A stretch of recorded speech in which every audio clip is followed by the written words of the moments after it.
কৃষি মন্ত্রণালয়ের সচিব মহোদয়, উপস্থিত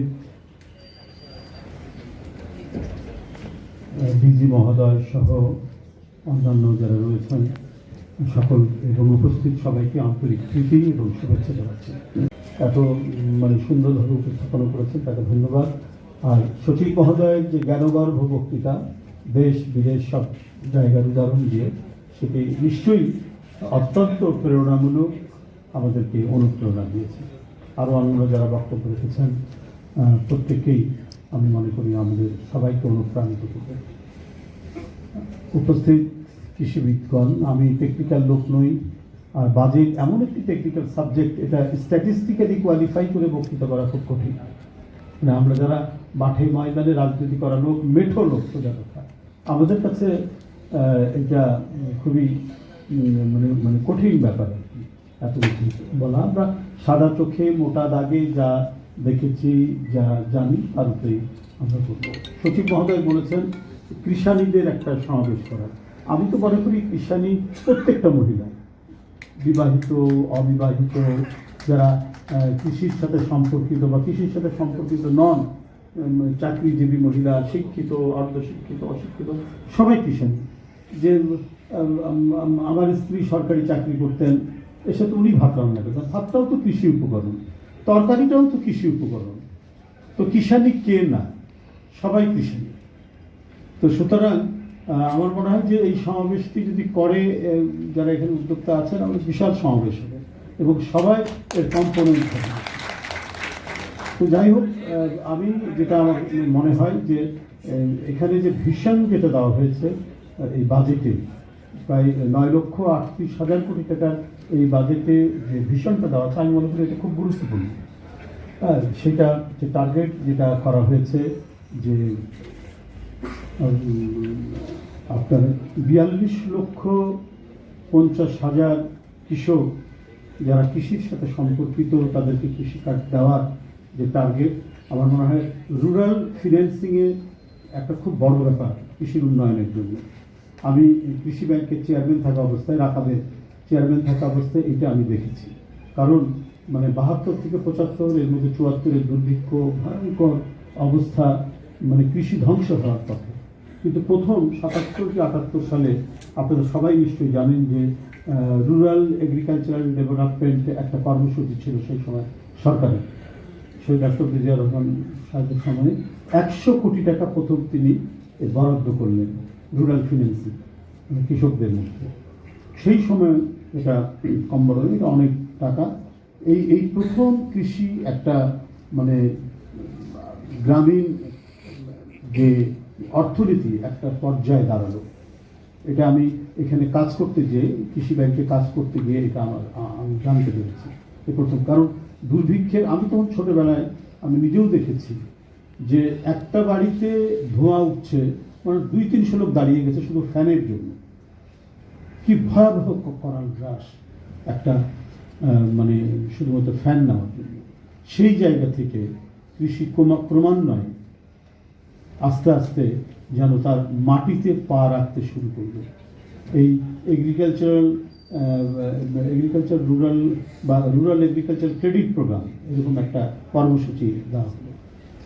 এটার থেকে শুরু হলো, এবং এই শুরু হতে গিয়ে এর সাথে আরও অনুষঙ্গ যোগ হয়েছে। আপনার কি বলে যে কৃষিতে যান্ত্রিকীকরণের প্রায় প্রাথমিক পদক্ষেপগুলো আমরা সেই সময় দেখেছি।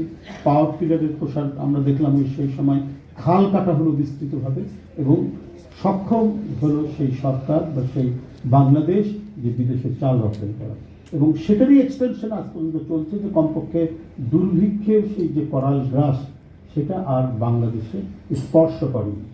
এটা হচ্ছে একটা বড় দিক। তো আমি তারপরেও বলবো যে কৃষি বাজেটে যেটা 43,000 সামথিং যে বাজেট বরাদ্দ করা হয়েছে গত বছরের তুলনায়, সেটা 37,000 সামথিং ছিল। কিন্তু যদি আমরা এর সাথে মূল্যস্ফীতি যোগ করি, তাহলে আমি বলবো যে এটাকে খুব বেশি বরাদ্দ হয়েছে তা নয়, কিন্তু একটা ভিশন আছে যে আমাদের ক্রমান্বয়ে আমরা এটাকে এগিয়ে নিয়ে যাব, কৃষিটাকে বড়ভাবে নিয়ে যাব।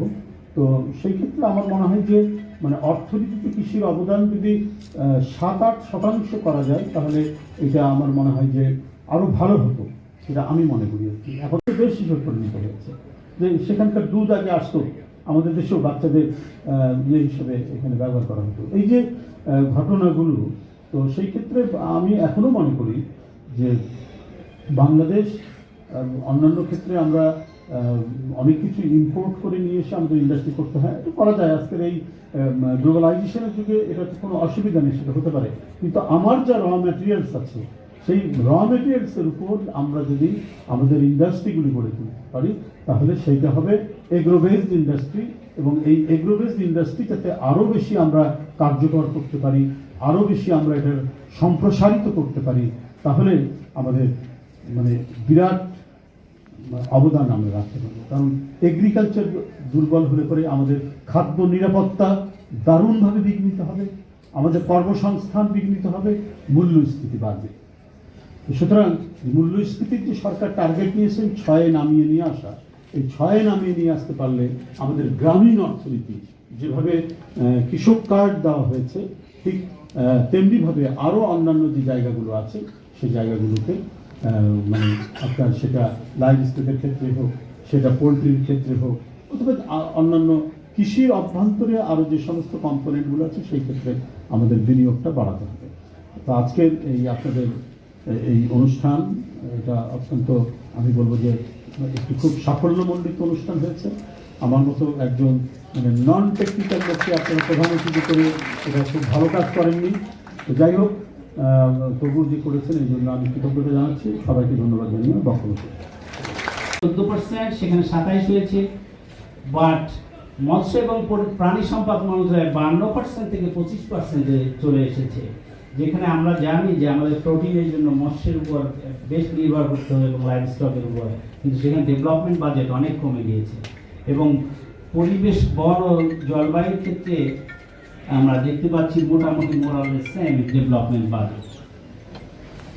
কৃষি মন্ত্রণালয়ের যে প্রকল্পগুলো আছে তার যদি একটু সংক্ষিপ্ত আমাদের প্রকল্পের জন্য টাকা চাওয়া হয় সেটা দেখি, তাহলে আমরা দেখতে পাই 2024-25 সালের তুলনায় এবছর প্রস্তাবিত বাজেটে কিন্তু 81.63% এই প্রকল্পের সাহায্যের যে আবেদন সেটা বেড়েছে, মানে প্রস্তাব করা হয়েছে।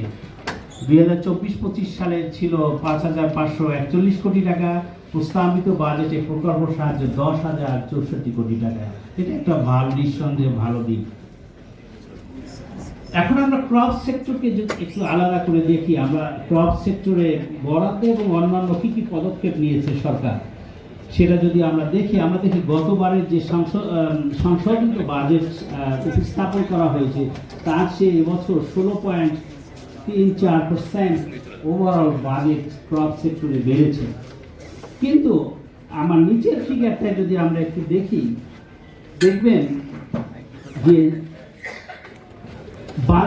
বাজেটের কন্ট্রিবিউশন 2011-12 সালে ক্রপ সেক্টরের জন্য ছিল 10.05%, সেটা এসে এবছর প্রস্তাব করা হয়েছে 3.08%।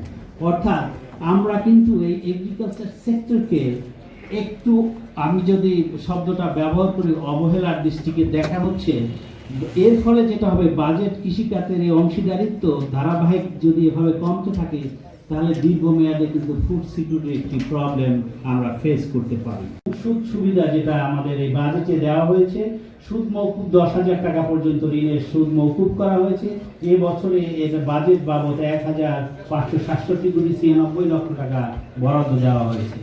এবং ডাল, তেলবীজ, মশলা এবং ভুট্টা জাতীয় ফসলের ক্ষেত্রে 4% যে সুদে ঋণ দেওয়া হচ্ছে। এবং পাহাড়ি এবং উপকূলীয় অঞ্চলে কৃষকদের জন্য 4 থেকে 5% ইন্টারেস্ট রেটে সুদের ব্যবস্থা করা হয়েছে।